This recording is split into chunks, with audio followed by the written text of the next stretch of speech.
Bismillahirrahmanirrahim. Assalamu alaikum dear viewers. It's Ikra Khan over here welcoming you on a behalf of Maths Box. I'm here to proceed the lectures of PPSC Lecture Math 2015. I'm going to discuss question number 11 to question number 15 today. Dear audience, हमारी discussion चल रही थी PPSC lecturer maths 2015 के paper पर, जिसके 10 question हम लोगों ने डिटेल सोल्यूशन के साथ आपको प्रोवाइड कर दिए हैं। आज के लेक्चर में हम question number 11 to question number 15 आपको प्रोवाइड करेंगे। लेक्चर का बाकायदा आगाज़ करने से पहले मेरी रिक्वेस्ट उन लोगों से जिन्होंने अभी तक मैथ्स बॉक्स को सब्सक्राइब नहीं किया, वो प्लीज़ बेल आइकन को प्रेस कर दें और थम्स अप को भी प्रेस कर दें, ताकि इस चैनल की रिसेंट अपडेट से आप अवेयर रहें और आपका सिलेबस बेहतर तरीके से प्रोसीड कर सके। मोर ओवर जिन्होंने हमें अप्रिसिएशन दी है वो अपना साथ हमारे साथ बनाए रखें और इस तरीके से हम उनके लिए वीडियोस बनाते रहेंगे ताकि उनके लिए भी फ़ायदा हो और इस चैनल के लिए भी पॉजिटिविटी सामने आए। तो चलते हैं बगैर वक्त ज़ाय किए क्वेश्चन नंबर 11 की तरफ। तो डियर ऑडियंस, आपके पास question number 11 PPSC lecture maths 2015 में जो था वो ये था, every bounded infinite set has at least one limit point is the statement of dash. Option number A Heine Borel theorem, option number B Bolzano Weierstrass theorem, option number C Cantor's intersection theorem and option number D none of these. अच्छा, ये जो question है ये topology और functional analysis उठाया गया, ठीक है। तो इन सारे में से बहुत आसान है कि मैं आपको बता दूं कि ये स्टेटमेंट बोल्ज़ानो-वेस्टरस थ्योरम की स्टेटमेंट है जो कि बहुत फेमस है कि जो भी आपके पास इनफाइनाइट सेट हो लेकिन वो बाउंडेड हो, मतलब बाउंडेड इनफाइनाइट सेट जो भी आपके पास होगा उसमें एटलीस्ट एक लिमिट पॉइंट होगा। ये स्टेटमेंट हमें बताती है बोल्ज़ानो-वेस्टरस थ्योरम। मतलब इस क्वेश्चन की जो राइट ऑप्शन है वो आपके पास क्या है, बोल्ज़ानो थ्योरम है, ठीक है। लेकिन अब यहाँ पर हेने-बोरल थ्योरम क्या है और कैंटर्स इंटरसेक्शन थ्योरम क्या है, चलें उसको पहले देख लेते हैं। जो आपके पास हेने-बोरल थ्योरम है ये आपको टोपोलॉजी के चैप्टर्स में से मिल जाएगा, कॉम्पैक्टनेस वाले चैप्टर में ये आपको मिलेगा। और ये क्या कहता है आपको कि जो भी आप सबसेट लेते हैं किसका, रियल नंबर सिस्टम का, वो कॉम्पैक्ट होगा इफ एंड ओनली इफ वो सबसेट क्लोज भी हो या बाउंडेड भी हो। मतलब क्लोज और बाउंडेड सबसेट्स जो होते हैं रियल नंबर के वो क्या होंगे, वो आपके पास हमेशा कॉम्पैक्ट होंगे। ये स्टेटमेंट है हेने-बोरल थ्योरम की। मैं लिख भी देती हूँ ताकि आप नोट कर लें, हो सकता है कि इस दफ़ा पेपर में ये आ जाए। तो जो आपके पास हेने-बोरल थ्योरम है वो क्या कहता है कि every close and bounded subset of R is compact. अच्छा, यहाँ से जो है फर्दर हम मूव करते हैं कैंटर्स इंटरसेक्शन थ्योरम की तरफ। जो मैंने स्टेटमेंट लिख दी है वो क्या कहता है, a decreasing nested sequence of non-empty closed and bounded subsets of R has non-empty intersection।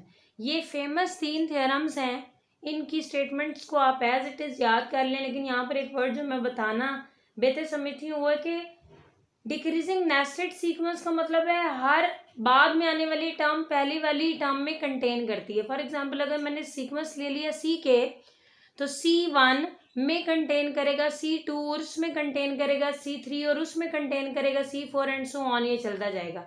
और जब हम इनका इंटरसेक्शन लेंगे तो हम लोग पहले ये कह चुके हैं कि ये नॉन एम्प्टी क्लोज और बाउंडेड सबसेट्स हैं आर के, तो उनका इंटरसेक्शन भी फिर क्या होगा, नॉन एम्प्टी होगा। मतलब उसमें कुछ ना कुछ कॉमन चीज़ें उनमें आएंगी कि जो आपके पास डिक्रीजिंग नेस्टेड सीक्वेंस, और डिक्रीजिंग सीक्वेंस आपको पता है हर बाद में आने वाली टर्म जो है पहली टर्म से छोटी होती जाए। मतलब जनरल अगर मैं इसका रिजल्ट लिख दूं तो आपके पास फॉर एग्जांपल अगर ये मैंने डिक्रीजिंग सीक्वेंस लिखना है तो आपके पास जो xn+1 होगा वो ऑब्वियसली बड़ा होगा, ठीक है, या छोटा होगा। ये हम सीक्वेंस की कंडीशन से पता करेंगे। फॉर एग्जांपल अब मैं पहले जनरल रिजल्ट लिखने से पहले मैं आपको नंबर्स की एग्जांपल देती हूँ। 9, 8, 7, 6 एंड सो ऑन, ठीक है। ये आपके पास डिक्रीजिंग सीक्वेंस है। ये आपके पास फर्स्ट टर्म है, ये आपके पास सेकेंड टर्म है, ये आपके पास थर्ड टर्म और ये फोर्थ टर्म। इसके बाद मैं ये रिजल्ट लिख देती हूँ तो ज़्यादा क्लियर हो जाएगा। तो अब आपने देखा है कि हर बाद में आने वाली टर्म जो है वो पहली टर्म से क्या है, छोटी है, तो ये डिक्रीजिंग सीक्वेंस होगा।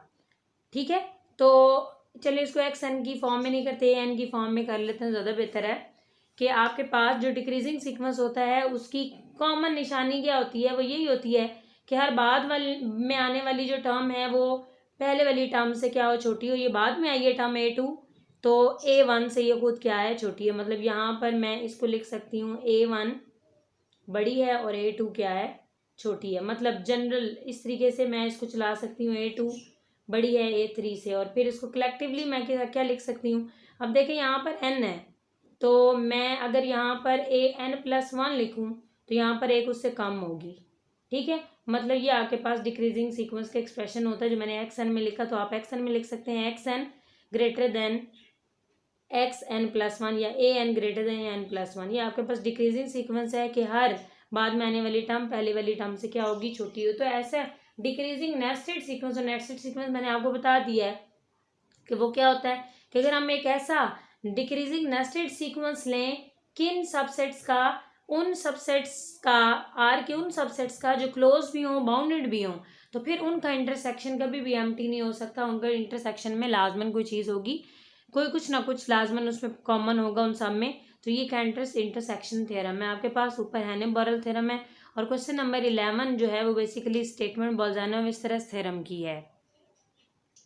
मूव करते हैं नेक्स्ट क्वेश्चन की तरफ। पीपीएससी लेक्चर मैथ 2015 का जो क्वेश्चन नंबर 12 है आपके पास, वो क्या है, limit z bar by z conjugate of z है बेसिकली ये, z अप्रोचेस टू 0। तो आपके पास option number A 1 + iota over 1 - iota, option number B 1, option number C does not exist, and option number D -1। अच्छा, हम लोग क्या करते हैं, हम लोग कहते हैं ये z जो है कॉम्प्लेक्स नंबर है, तो इनमें से कॉम्प्लेक्स नंबर कौन सा है। हम कहते हैं जी हमने बेसिक याद किया होता है कि जी आयोटा जिसमें आया वो कॉम्प्लेक्स नंबर है। ठीक है, तो हम ये बात भूल जाते हैं कि हर रियल नंबर भी कॉम्प्लेक्स नंबर है जिसका इमेजिनरी पार्ट आपके पास क्या होता है, 0 होता है। ठीक है, मतलब ये है, इसको भी आप लिख सकते हैं कॉम्प्लेक्स की फॉर्म में, इसको आप लिख सकते हैं 1 + 0 आयोटा। तो हम लोग जल्दी में ये टिक कर लेते हैं। तो इसका सोल्यूशन मैं आपको प्रोवाइड करने लगी हूँ, बहुत ही ज़्यादा इंटरेस्टिंग, बड़ा मज़े का क्वेश्चन है, सिंपल भी है। क्या करता है कि आपके पास z है x + आयोटा y, ये स्टैंडर्ड फॉर्म है कॉम्प्लेक्स नंबर को हम इस तरीके से रिप्रेजेंट करते हैं। अब हमें पता है कि हमें z बार भी चाहिए, z बार आपके पास क्या हो गया, x - आयोटा y। अब देखें यहाँ पर कि z अप्रोच कर रहा है 0 को, z अगर 0 को अप्रोच कर रहा है तो इसका मतलब क्या है, z किसके इक्वल है, x + आयोटा y के। इसका मतलब है उसका रियल पार्ट भी 0 है और उसका जो इमेजिनरी पार्ट है वो भी 0 है। या दूसरे अल्फाज में आप ये कह सकते हैं कि अगर z अप्रोच कर रहा है किसको, 0 को, तो z किसके इक्वल है, z basically x + iota y के इक्वल होता है, और उसको आप ऑर्डर्ड पेयर की फॉर्म में इस तरीके से लिख सकते हैं। तो इसका मतलब हम ये लिख रहे हैं कि अगर z अप्रोच कर रहा है 0 को, तो इसका मतलब है उसका रियल पार्ट भी अप्रोच कर रहा है 0 को और इमेजिनरी पार्ट भी अप्रोच कर रहा है 0 को। तो मतलब अगर हम इसको कोऑर्डिनेट प्लेन में डिस्कस करें तो आपके पास ये ओरिजिन होता है, दिस इज बेसिकली ओरिजिन 0 0। ठीक हो गया। अब इस पॉइंट को अप्रोच करना है। इस पॉइंट को अप्रोच करने के तरीके आपके पास 4 हैं। रियल लाइन पे तो अप्रोच करने के 2 तरीके हो ना, या लेफ्ट साइड से अप्रोच कर सकते हो या राइट साइड से अप्रोच कर सकते हो। लेकिन अब ये रियल लाइन के साथ साथ इमेजिनरी लाइन भी आगे, क्योंकि कॉम्प्लेक्स नंबर में तो इमेजिनरी लाइन होती है लाजमन। तो हम इस पॉइंट को 4 डायरेक्शन से अप्रोच कर सकते हैं। किस तरीके से, हम इसको इस तरीके से एक्स एक्सिस को, मतलब रियल एक्सिस को लेते हुए अप्रोच कर सकते हैं राइट साइड से। हम रियल एक्सिस को ही लेते हुए इसको अप्रोच कर सकते हैं लेफ्ट साइड से। अब ज़रा यहाँ पर गौर करना है, क्योंकि यहाँ पर कॉम्प्लेक्स नंबर है तो रियल लाइन और रियल एक्सिस और इमेजिनरी एक्सिस पर डिस्कशन होगी आपकी। तो पहले मैं रियल एक्सिस, आप सारों को पता है कि रियल एक्सिस आपकी एक्स एक्सिस होती है, चलो मैं यहाँ पर लिख देती हूँ, और इमेजिनरी एक्सिस आपके पास क्या होती है, वाई एक्सिस होती है। ठीक है, this is basically imaginary axis. अब मैं रियल एक्सिस के लिए डिस्कशन करने लगी हूँ कि रियल एक्सिस की को लेते हुए मैं इस पॉइंट को रीच कर सकती हूँ फ्रॉम लेफ्ट और राइट, या लेफ्ट से या राइट से। तो आपको ये भी पता है कि जब रियल एक्सिस ली जाती है तो उसमें इमेजिनरी पार्ट 0 होता है, मतलब एक्स एक्सिस पर y की वैल्यू 0 होती है। जब मैं रियल एक्सिस के लिए बात करूंगी, यहाँ पर मैंने लिख दिया रियल एक्सिस, रियल एक्सिस के लिए मेरे पास क्या होगा, मेरे पास y किसके इक्वल होगा, 0 के इक्वल होगा। तो x प्लस आयोटा वाई की वैल्यू क्या बन जाएगी, यहाँ पर ये 0 हो गया, तो मतलब z आपका किसको अप्रोच कर जाएगा, z आपका अप्रोच कर जाएगा x को। मतलब किस तरीके से, मैं वो बता देती हूँ आपको कि इस ऑर्डर्ड पेयर में मैंने क्या कर दिया, मैंने y की जगह 0 पुट कर दिया, तो मेरे पास रीफॉर्म होने के बाद ये चीज़ आ गई। ये मैं रियल एक्सिस की बात कर रही हूँ, ठीक हो गई बात। अब ज़रा मैं इसको क्वेश्चन में रिप्लेसमेंट करने के बाद सब्स्टिट्यूट करती हूँ।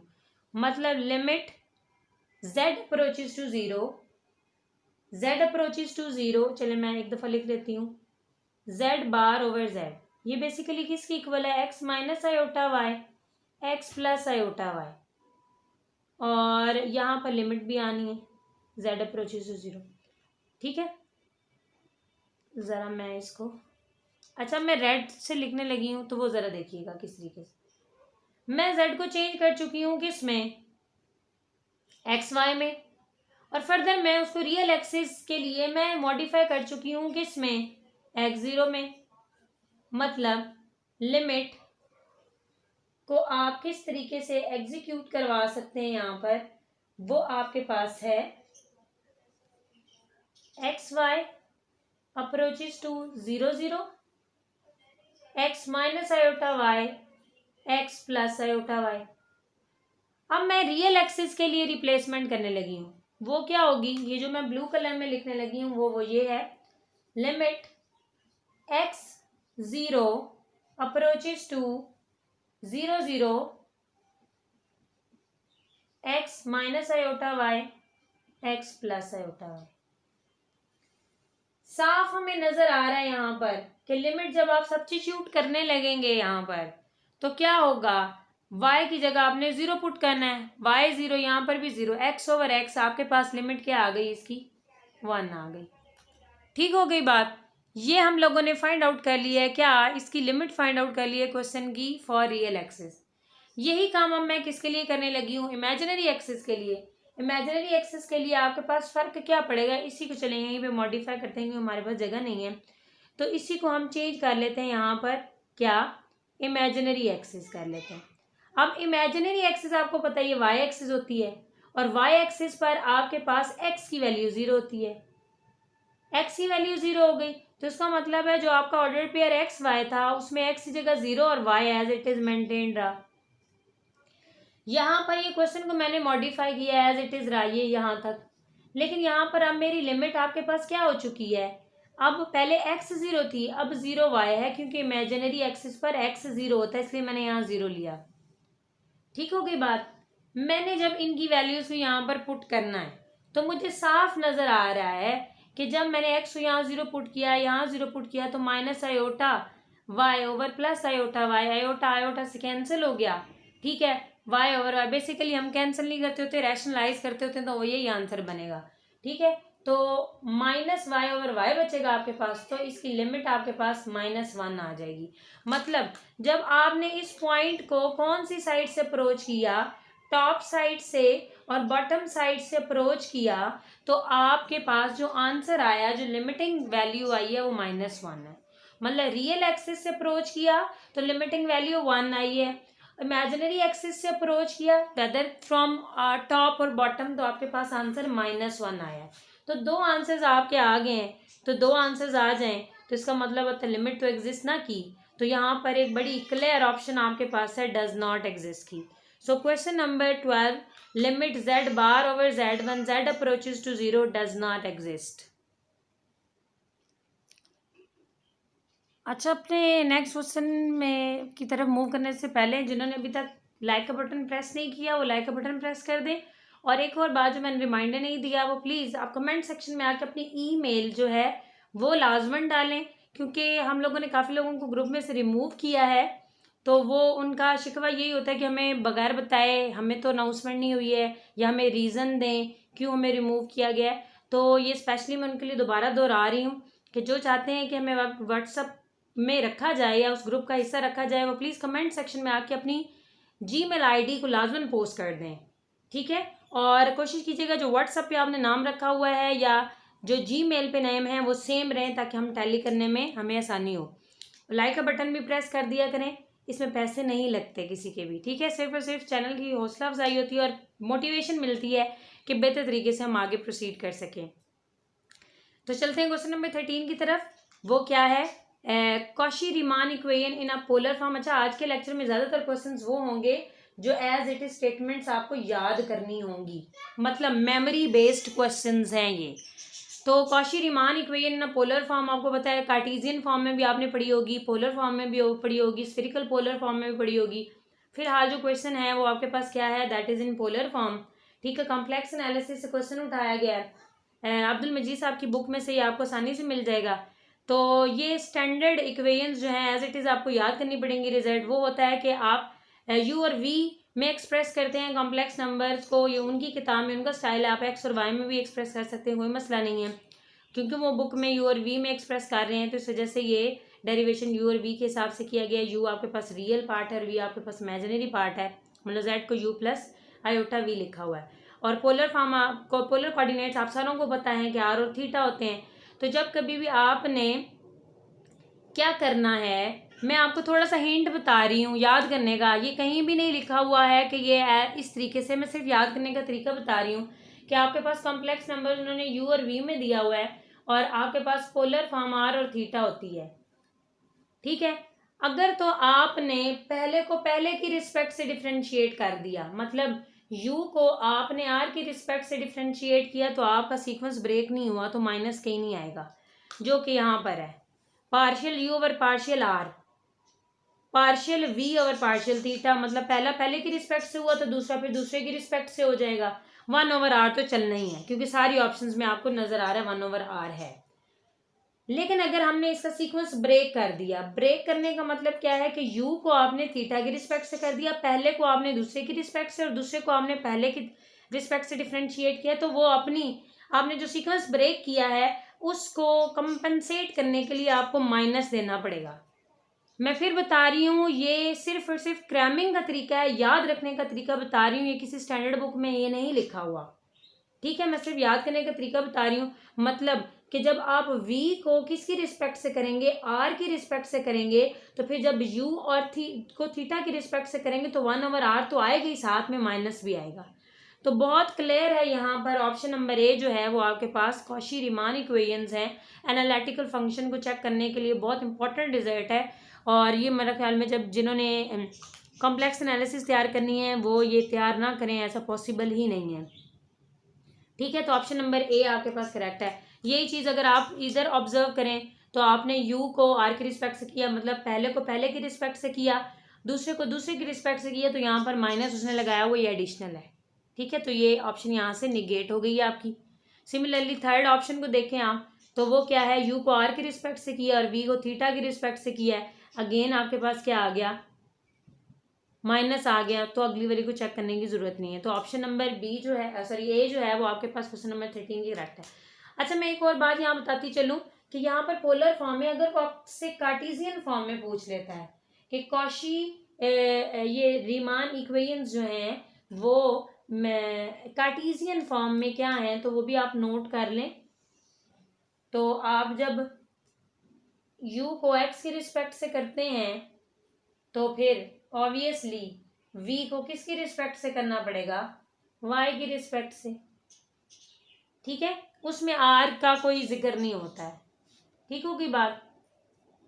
इसी तरीके से आप जब कभी u को y की रिस्पेक्ट से करेंगे, सीक्वेंस ब्रेक कर दिया ना, x y होता है और u v होता है, तो पहले को आपने दूसरे के साथ मिला दिया, तो आपके पास यहाँ पर बेसिकली जो आंसर बनेगा वो आपके पास ये बनेगा vx, नेगेटिव आ जाएगी। सिर्फ याद करने का तरीका बता रही हूँ और कुछ भी नहीं है, बस क्रैमिंग ही है, आप समझें कि एक हिंट मिल गया आपको याद करने के लिए। तो question number 13 from BPSC lecture math 2015, the Cauchy Riemann equation in a polar form. Option number A is correct over here, that is basically partial u over partial r is equals to 1/r partial v over partial of theta, and partial v over partial of r is equals to minus 1/r partial u over partial of theta. Move on करते हैं question number 14 की तरफ। Question number 14 from PPSC lecture math 2015। वो आपके पास था, आपने integral लेना है और जो इंटीग्रेंड आपको दिया हुआ है वो basically z square minus z minus one over z minus one है, where C is a circle, z mod is equals to 1/2। Option number A 1, option number B 2 and option number C 1/2। Option number D आपके पास क्या है, 0 है। तो basically वो कह रहा है कि आप इसको एवेल्युएट करके आंसर बताएंगे क्या है। पहले तो उसने ये आपको बता दिया कि ये इक्वेशन ऑफ सर्कल है, ठीक है। इक्वेशन ऑफ सर्कल कैसे, इसको स्टैंडर्ड फॉर्म से आप कंपेयर भी कर सकते हैं, वो किस तरीके से आएगी वो जरा देख लें। आपके पास जो स्टैंडर्ड फॉर्म है वो z माइनस जेड नॉट होती है इज इक्वल टू r। ये आपके पास होता है रेडियस और ये आपके पास होता है सेंटर। अगर इस चीज को मैं इसके साथ कंपेयर करूं तो इसके लिए आपके पास जो सेंटर आ रहा है वो क्या आ रहा है, सेंटर आपके पास आ रहा है 0 0, क्योंकि z नॉट तो है ही नहीं आपके पास। और आपके पास फर्दर रेडियस क्या आ रहा है, रेडियस के साथ अगर आप कंपैरिजन करें तो रेडियस आपका आर है, ये आर है, तो आर रेडियस आपके पास क्या आ गया, चलिए मैं यहाँ लिख देती हूँ, रेडियस इज इक्वल टू 1/2। ठीक होगी बात। अब अगर मैं equation of circle in Cartesian coordinates में एक्सप्रेस करूँ या इसको यूज करते हुए मैं निकालूं तो वो मेरे पास क्या आ जाएगा, z मेरे पास होता है x प्लस आयोटा y। मैंने इसका मॉड लेना है, मॉड मेरे पास आ जाता है x square plus y square. ठीक हो गई बात। अब मैंने क्या करना है, मैंने फर्दर इसको किसकी इक्वल रखना है, z mod is equals to 1/2। Means आपके पास x square plus y square का स्क्वायर रूट 1/2 के इक्वल है। X square plus y square is equals to 1/2। ये आपको कार्टेशियन फॉर्म में क्या मिल गई है, इक्वेशन ऑफ सर्कल मिल गई है जिसका सेंटर किस पर है, 0 0। क्योंकि कार्टेशियन फॉर्म में जो स्टैंडर्ड फॉर्म होती है वो x माइनस 0 का स्क्वायर होती है, y माइनस 0 का स्क्वायर होता है और यहाँ पर आपके पास r का स्क्वायर होता है। मीन्स यहाँ से हमें कंफर्म हो गया, ठीक है। अगर आपको ये चीज़ नहीं याद तो आप इसमें कॉम्प्लेक्स नंबर की वैल्यूज पुट कर दें, जो कॉम्प्लेक्स नंबर की स्टैंडर्ड फॉर्म होती है तो उसको कन्वर्ट कर लें। पहले तो आपको मैंने यहाँ पर भी बता दिया था कि सेंटर उसका 0 0 पर है। मीन्स एक ऐसा सर्कल है जिसका सेंटर आपके पास 0 0 पर है और उसका रेडियस आपके पास कितना है, 1/2 है। मतलब कुछ इस तरीके से सर्कल आपका बना है। ये जो पॉइंट है आपके पास, ये आपके पास 1/2 0 है और ये जो पॉइंट है ये आपके पास 0 0 है। अच्छा, पिक्चर को ड्रॉ करने का मकसद क्या है, पिक्चर को ड्रॉ करने का मकसद ये है कि आपके पास यहाँ पर एक पॉइंट एग्जिस्ट कर रहा है जिस पॉइंट को आप क्या कहते हैं, सिंगुलर पॉइंट। वो सिंगुलर पॉइंट ये है जहां पर इंटीग्रैंड आपका अनडिफाइंड हो जाए, ठीक है। तो सिंगुलर पॉइंट यहाँ से आप निकालें तो वो कौन सी वैल्यू है जिसको पुट करने से यहाँ आंसर इन्फिनिटी बन जाएगा, वो आपके पास 1 है। क्या है, सिंगुलर पॉइंट क्या है, 1 है। देखिए आप z माइनस 1 को इक्वल टू 0 पुट करें तो z इज इक्वल टू 1 आ जाएगा। एक ये तरीका है। दूसरा तरीका आपके पास क्या है कि आप z माइनस जेड नॉट को किसकी इक्वल पुट कर दें, z माइनस 1 के, तो वहां से भी आपके पास वैल्यू, चले मैं वो भी करके दिखा देती हूँ। मैंने ऑरली आपको बताया, प्रैक्टिकली मैं आपको बता देती हूँ कि किस तरीके से है ये। z माइनस जेड नॉट वो बेसिकली आपके पास किसके इक्वल है, z माइनस 1 के, ठीक है। ये चीज़ आपके पास z माइनस जेड नॉट है। यहाँ से कैंसिल होने के बाद z नॉट आपके पास क्या आ गया, 1 आ गया, जो मैंने आपको ज़ुबानी ज़ुबानी बता भी दिया दूसरे तरीके से। अच्छा, इस सर्कल का रेडियस 1/2 है। यहाँ पर z नॉट जो है वो आपके पास 1 है। इसका मतलब है वो पॉइंट तो कहाँ है, तो सर्कल से बाहर है, मतलब यहाँ कहीं आपके पास 1 है। जब कभी भी पॉइंट मीन सिंगुलर पॉइंट आपका क्लोज कर्व से बाहर होता है तो आपके पास एक बहुत फेमस थ्योरम है जिसको आप कौन सा थ्योरम कहते हो, कॉशी फंडामेंटल थ्योरम। कौन सा थ्योरम, कॉशी फंडामेंटल थ्योरम। वो कहता है कि ऐसे पॉइंट, ऐसे सिंगुलर पॉइंट जो कर्व से बाहर होंगे, उनके लिए जो आपके पास ये कर्व का इंटीग्रल होगा वो किसके इक्वल होगा, 0 के इक्वल होगा। ठीक है, कॉम्प्लेक्स एनालिसिस से क्वेश्चन उठाया गया, कॉशी फंडामेंटल थ्योरम, वो आपको कहता है f of z d z is equal to 0। उन पॉइंट्स के लिए, उन सिंगुलर पॉइंट्स के लिए जो क्लोज कर्व के बाहर होंगे, उनको हम इसका इंटीग्रल क्या लेंगे, 0 लेंगे। तो ये प्रोसेस सारा करना सिर्फ और सिर्फ आपको ये बताना था कि ये पॉइंट उसके बाहर है और ये वाला थ्योरम लग रहा है। वैसे जनरली मैं आपको यहाँ से डायरेक्ट भी बता सकती थी कि ये इक्वेशन ऑफ सर्कल है जिसका रेडियस 1/2 है, ये पॉइंट उससे बाहर होगा। जब उससे बाहर होगा तो कॉशी फंडामेंटल थ्योरम के मुताबिक आंसर आपके पास क्या बन जाएगा, 0 बन जाएगा। तो यहाँ पर मैंने आपको डेरिवेशन करके सारी तकरीबन सारा क्वेश्चन ही कर दिया है। तो ये आपके पास इसकी एवेल्यूएशन आपके पास क्या आ गई, 0। सो ऑप्शन नंबर डी जो है वो आपके पास करेक्ट है।